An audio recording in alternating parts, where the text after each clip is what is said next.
Hello, all my amazingly beautiful zodiac family and friends. My name is Libra Empress, and this is another episode of Terror and Tarot with Libra Empress. Today we are going to be watching 3 IKEA stores horror story animated by IMR. Without further ado, let's get started.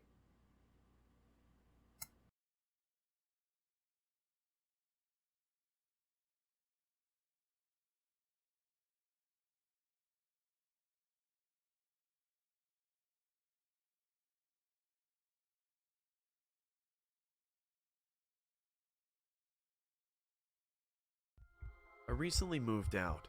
My parents stay in California. I finished high school there and took a job in LA. I had a senior here who helped me find a small apartment perfect for myself.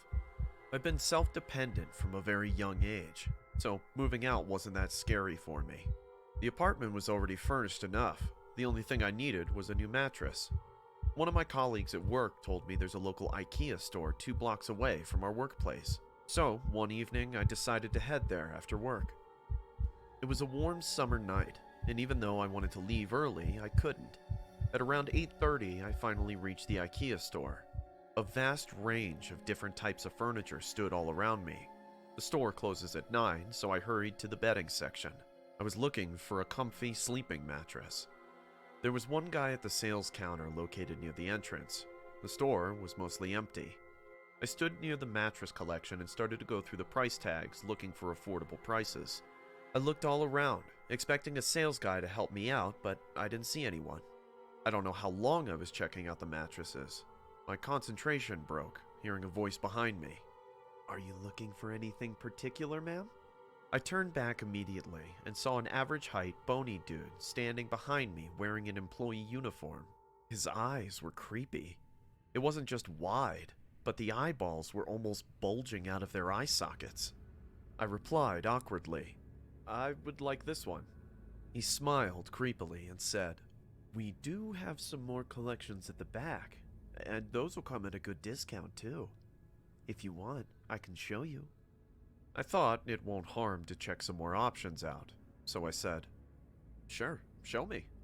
The man started to walk towards the end of the store, and I followed him there. As soon as we reached the left corner of the store, I realized maybe this was a bad idea. This particular area was quite far away from the entrance, and dark too. I could see wrapped furniture scattered all over the place. The man pointed out to a pile of mattresses put up against the wall and said, "Why don't you check those? Hope you find what you're looking for," and smiled even bigger this time. I nervously walked towards the pile and started to go through the price tags. I could tell from my peripheral vision that the man kept watching my every single move like a creep. I turned back at him and said, I think I'm gonna go for the first one." The man was standing right in front of the way, leading to the entrance. My heartbeat got faster, because I knew he was blocking my way, and there were no security cameras nearby. The man replied, "There are some more in the basement too. If you come with me, I can get you a good deal." That moment I decided to man up and confront him for his creepy behavior. I said, "No thanks. I've made up my mind. Let's go to the first section, shall we?" Suddenly, the man covered his face with his hands and started to sob like a child. I definitely wasn't expecting this to happen. I said, what happened?" He looked at me and I saw his tearful, wide eyes. There was a pain in his face, yet I couldn't help but feel awkward with his behavior. The man said, Please stop me." I replied, "Stop from what? Are you alright?" He looked at his hands mysteriously, and then looked at me again. "Listen, if you're feeling sick, we can call for the paramedics. Let me ask the man in the counter." I started to walk past him to reach out for help, just when he grabbed my hand tightly and said, "You have to stop me before I kill again. I don't want to do this anymore." The ground beneath my feet started to shiver. "What? What are you? Oh my God!" I tried to ask for help, but before I could do so, A huge punch hit my face, knocking me out in a second. When I woke from my slumber, I noticed myself tied to a chair. I slowly opened my eyes and looked around. My left eye was throbbing with pain. I realized that the psycho guy had abducted me. "Help me! Somebody please help me! I'm here!" I screamed as loud as I could. Suddenly, I heard a muffled gagging sound coming from behind me. I was tied tight, so it was impossible to move a muscle. I realized that there was someone with me in this room. I pushed myself at the back and accidentally fell on the floor. I hit my head, but what I saw terrified me like hell. There was a man tied to another chair. He was wearing a pair of jeans and had bruises all over his face. Someone beat him up brutally. The man said in a painful, sobbing voice, "He stole my uniform. Call the cops," and then passed out. I heard footsteps coming down the stairs. I realized we were in a basement area. I screamed, "Is somebody here? Please help us!" But then I heard the same sobbing sound. "I told you to stop me. Why didn't you?" The man wearing the IKEA uniform came in front of me. I realized this guy is an imposter. He not only abducted me, but also beat the shit out of an actual salesman of the IKEA unit. "You crazy psycho! Don't think you're gonna get away with this! The cops will find you and you will rot in jail!"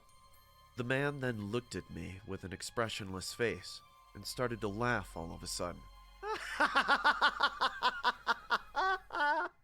Then he said, "It's not the first time that I'm doing this, you know." I started to breathe heavily. I understood this guy is a serial killer. He came closer to me and lifted me from the floor. He then faced me towards the poor guy and said, "Tell me, do you like gory movies?" and took out a gun from his pocket. He slowly walked towards the unconscious man on the chair and stood behind him, looking directly at me.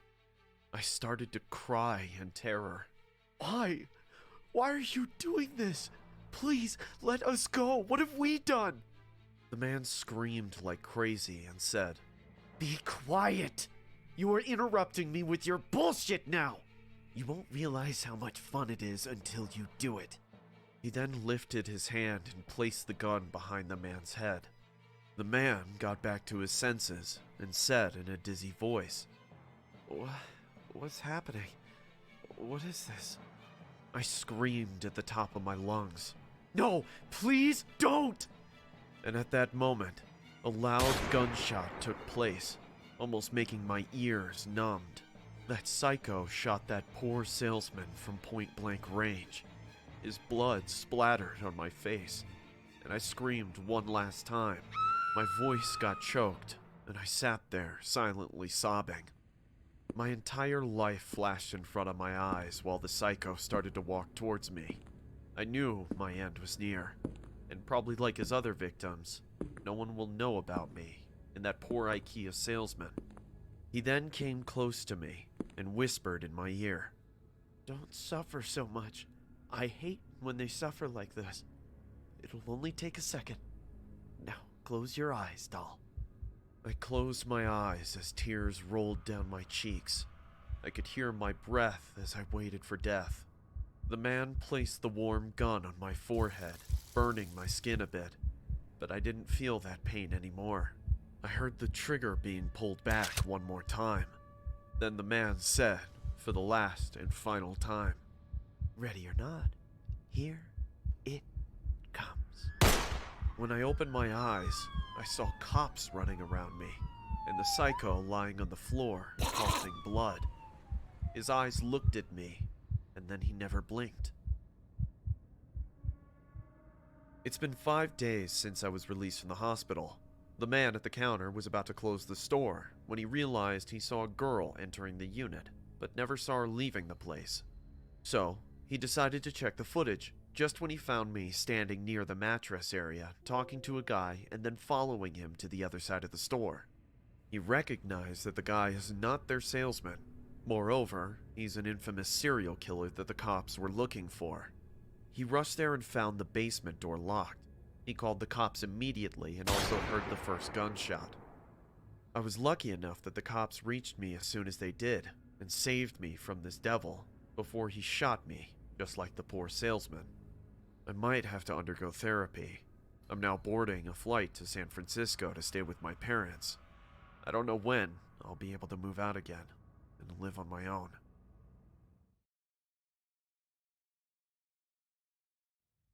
I work in an IKEA store as a general manager. I started as a salesman, but later got promoted for my good reputation and hard work. There are all kinds of buyers in this world. I have faced many weird as well as temperamental customers, but my balancing nature always helped in dealing with all kinds of individuals, until I met this one particular woman. Generally, our store hours run from 9 a.m. to 10 p.m. every day. I like my job, so I have no complaints regarding the work pressure on weekends. Anyway, it was a Thursday, probably around 8 p.m. I was sitting near the counter and making a list of required deliveries on the computer. There are currently 2 salesmen in our shop, Sophie and Justin. Both of them were busy demonstrating to a few customers, just when the store door opened and a woman entered. I looked and saw a petite, average-height woman standing near the entrance. She looked around the entire store cluelessly and then looked at me. Our eyes met and she smiled at me. She then slowly walked towards a pair of couches kept on her right side. I got busy again at work. Even though I was typing on the computer, I couldn't help but notice her from time to time. First, she started at those couches for a few seconds, and then touched one of its leather covers. Surprisingly, she nodded her head and said, "No." The couches stood at a close distance from the counter, so I could hear her saying no quite perfectly. I thought she would ponder more in the couch section, but she didn't. She went straight to the bedding corners and started to check mattresses this time. After checking 2 to 3 options, she again nodded her head and said no. Even though I couldn't hear her this time, I guessed the reaction from her lip movement. She then walked to the cupboard corner and started to look at them with deep concentration. Well, I guess IKEA can get you all confused when it comes to buying furniture, I murmured to myself. I finally shrugged off her weird behavior and paid attention to typing the list. Not everyone who comes into the store is obligated to buy things, you know, so I thought if she needs help, she'll ask on her own. A few more minutes passed and I was just about to mail the list to the provider when my eyes went on the dashboard of my counter and I almost screamed in fear. There was a pale, bony hand resting on it. I looked up and saw the same woman was standing at the counter and staring at me with an expressionless face. "Hello, how can I help you, ma'am?" "Yes, I need some guidance on buying a..." She looked at those couches again and stopped talking. "Are you looking for couches?" She didn't answer me. She just kept looking at the couches and then started to whisper, "No, don't do that." "Ma'am, is everything all right? Ma'am?" I almost shouted. She looked at me with nervous eyes and said, "Yes, I'm terribly sorry. My husband keeps interrupting me." Now it was 9 p.m., and the store started to become empty. Justin already left early that day, so there was only Sophie and myself. I looked around and saw she wasn't there. At that moment, it was just me and this weird woman in the store. I looked everywhere and said in a confused voice, "Your husband?" "Yes, he's not in a happy mood today, but he'll be fine once I find something good for him." And then smiled in a very unnatural way. When the woman entered, I saw her alone, and since then customers left the store, and no one has gone inside so far. I stood near the entrance so no one could avoid my watch while entering this IKEA store. I said, "But ma'am, I don't see your husband anywhere. Are you sure everything's all right?" She suddenly turned pale and said, "What do you mean you don't see him? He's standing right behind you." The hair on the back of my neck stood up in fear. I couldn't decide on my next move. Should I be calling for Sophie out loud or just turn my back? The woman looked over my shoulder and said, "No, don't!" I couldn't stop myself anymore. I bolted out from that counter. "Sophie, where are you?" I screamed frantically. There was no one at the counter, but I was still shivering in an unknown fear. The woman started to whisper in a low voice. Just tell me what you want, Sam, and I will get it for you. And then you must leave me alone. Do you get it, Sam? Sophie came rushing out of the washroom, hearing my scream, and said, What in the hell is going on here? I pointed towards the woman and said, She's saying some crazy shit and behaving even crazier. Sophie and I stood to the side while watching this woman ranting and whispering to the wind. The woman then looked right at us and said, Please tell him to leave me now. I'm tired of doing this every day. Then started to cry like a child. Sophie got close to her and said, Tell whom, ma'am? Who are you talking to? She screamed like a lunatic. My dead husband! He keeps coming back! Sophie and I both froze in fear.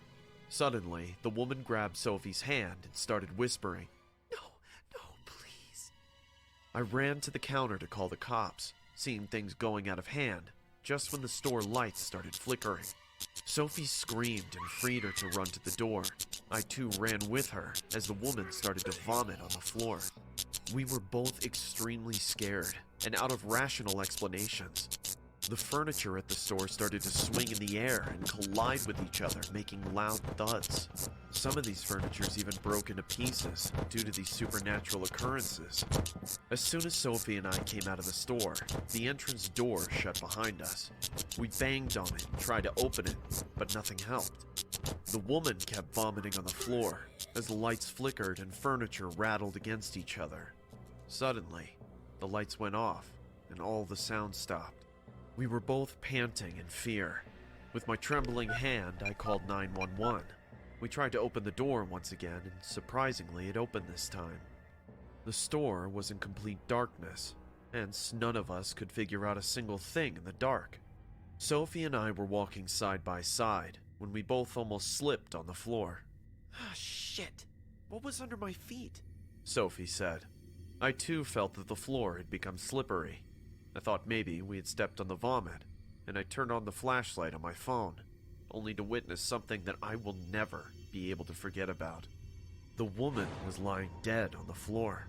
Her face was staring at us, her eyes were wide and coming out of the eye sockets, and there were blood drops on her lips. We realized that she had vomited blood this entire time, but this is not the only scary part we came across. The woman was being dragged on the blood and left in the middle of the store. We could see a trail of blood splattered on the floor in a straight line. The cops came and they inspected the entire store and talked to all of us and the customers who visited the shop that day. The paramedics declared this woman was suffering from an illness, which is why she vomited blood and later died out of a heart attack. But the only question that haunts me to sleep is, she was completely alone in the store when the supernatural occurrences took place, because Sophie and I already ran outside. No one was inside except her. Then, who dragged her body to the middle of the store after she died? I'm trying to get more information on this woman. I want to know what happened to her husband, if there was any. I promise to let you know once I get a hold of that. Till then, stay safe.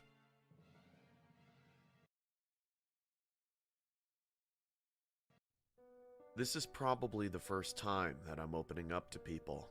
I've been on a run for the last month. I'm not going to disclose my name because I don't want to go to prison. Before you sympathize with me, let me tell you that I am the bad guy in this story. Hence, I am paying for what I did. I'm a 34-year-old American male. I had a bad habit of gambling for which I could never do savings for myself. When my landlord warned me for the one last time that if I didn't pay the rent next month, he'll throw me out into the streets, I finally decided to do something with my miserable life. I took a job at IKEA. I used to arrange the store and shift unwanted pieces of furniture to the basement. Then, after the customers left, I used to clean the floor and leave for home. The manager of the store gave me a spare key for the store, as I became the last one to leave this place. The job was boring, but this was my only way to earn some cash. Sometimes I used to sleep in the expensive mattresses of the store after it got closed. I kinda liked roaming around the store, pretending that I am in my home and these are all my furnitures. But I was always careful with the furniture so that no harm took place on them. Slowly, things started to settle down for me. I got a small raise and my life was taking a good turn. But it seems like I am my biggest enemy, which is why I ruined everything for once and all. One weekend, I went to a bar to drink and chill for some time. After a long time, I touched alcohol. Hence, I crossed my limits and drank a lot. It was a local bar and there were only a few people around. I looked at my phone and saw it was 9 p.m. I was thinking to leave when my eyes went to the other side of the bar. A girl was sitting at the bar and drinking beer. She looked at me and our eyes met. There was something in her stare that made me feel like she was interested in me. She smiled at me and I smiled back at her. I then got up and walked up to her with stumbling feet. I was feeling quite drunk. I said, "Hey, are you waiting for someone?" She laughed in a teasing manner and said, "What do you think?" I realized that she was playing with me. I got close to her and said, "If you're not waiting for anyone, you can come with me." The girl got up immediately and said, "Okay, let's go." I wasn't expecting such a prompt reply, so I got a bit surprised. We came out of the bar and got into my car. She said, "Do you think you should be driving?" I smiled awkwardly, because I was feeling too drunk to drive at that moment. The girl smiled again and said, "Here, give me your keys, I'll drive." Without thinking much, I gave her my keys. She started the engine and we hit the road. "So, where are we going?" she asked.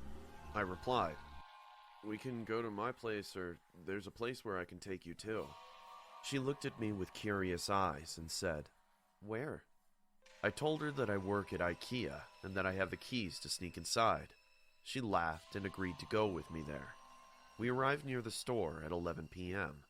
I unlocked the door and we went inside. I saw her eyes dazzled as soon as we entered the door. She started to run around like an excited little girl. Sometimes she sat on the wooden chairs, and other times she was lying on every couch and mattress in the store. I understood that she was excited, but the way she was running around and touching the furniture, I got a bit worried. "Hey, slow down.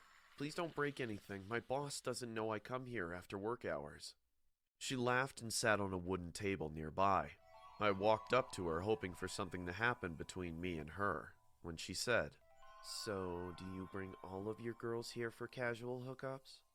Honestly, I never brought anyone there before, so I said, "Oh God, no.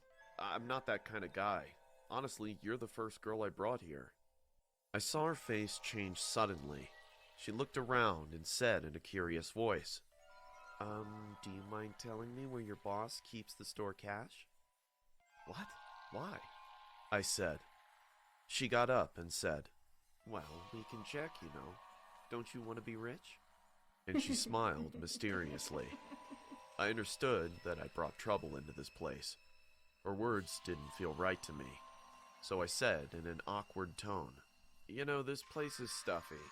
Why don't we go to my house and do something fun?" I left the car keys on the table she was sitting on before, so without wasting any more time, I went towards them and picked them up to leave. As I turned back at her, my heart stopped. She was holding a sharp knife and grinning at me. "What are you doing?" I said. She smiled and said, "Take me to the cash counter before I spill your entrails out." Oh my God, this woman was trying to rob the store. That's why she came so willingly with me. "Look, you're making a big mistake. I'll be in trouble if something happens to the store," I said in a panting voice. "I don't care, you dumb shit. Just take me to the cash counter or I will stab you to death right now," she replied. Out of fear, I started to walk towards the cash counter. I was still feeling drunk, hence I couldn't take any chance to tackle her, because she was the one who had a weapon with her. The only thing that has been going in my mind is that if she robs this place and leaves, the entire suspicion will come on me. There hasn't been a break-in, as I opened the door and let her in. Except for the store manager, I'm the only one who has a spare key. We reached the counter and she rushed to the small cupboard where the cash was kept. She hit the small lock on the cupboard with the butt of her knife and the lock broke. There were bundles of notes inside the cupboard. Her eyes dazzled as she looked at the money. She kept the knife on the slab of the counter and started to fill her bag with the money. She was occupied with such greed that she almost forgot I was standing close to her. As soon as she let go of her weapon, I thought that this was my chance to stop her. I picked up the knife and said, "Stop! I'm calling the cops right now." She turned back to me and screamed like an animal. She then jumped on me to get her knife back. We were tackling each other, and amid that, a terrible accident took place. I accidentally stabbed her in the chest. Blood poured down from her mouth and chest. She held her chest, and I saw fear and pain in her eyes at the same time. She then crouched down on the floor and choked for a while. Oh my God, are you alright? I didn't mean to. I tried to stop her bleeding, but it was already too late. I saw her body becoming still within a wink, and she died. Yes, I murdered her. I committed murder. I am a murderer now. But what I did next makes me evil, I guess. I sat down on the floor and watched her dead body for a few minutes, then got up to end this nightmare. Only if I knew that I could never do that. I wrapped her body in a plastic sheet and then locked her in an old almirah under the basement. She's still lying there. I cleaned the floor, washed off all the blood, and since then, I've been on the run. I drive most of the days so that I can go as far as possible. At night, I take shelter in the roadside motel. I took some money from the IKEA store because it will help me to suffice. I don't know how long I'll be able to continue like this. I'm sure the cops are looking for me, or maybe not. I'm not sure. The only thing that is 10 times scarier than this entire incident is when I lay on the bed to sleep. I hear her, no matter where I go.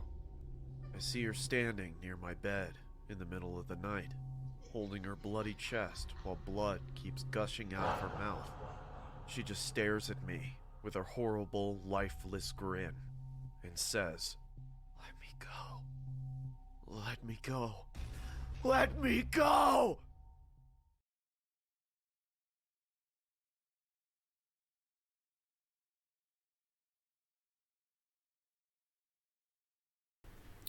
Well, that was 3 IKEA horror stories by IMR.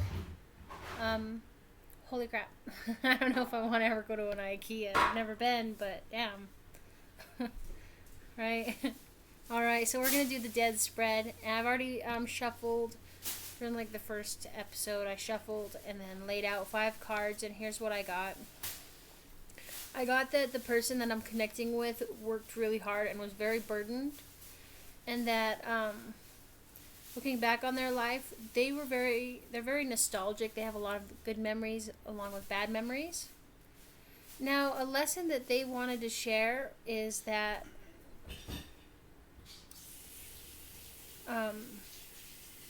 to build your empire from the ground up. Okay, not to give up on your dreams.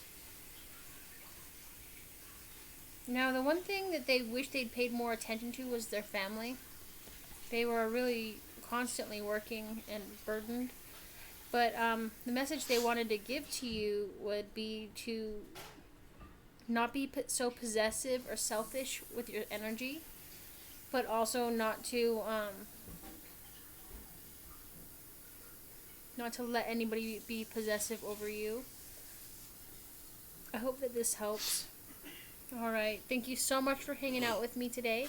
I love you all. Thank you so much for listening to me. Oh, you got me repeating myself. Damn it. Alright, please don't forget to hit like, subscribe, and share, and I will see you for next week's Tarot and Tarot with me, Libra Empress. Love you. Bye, my beautiful Zodiac family.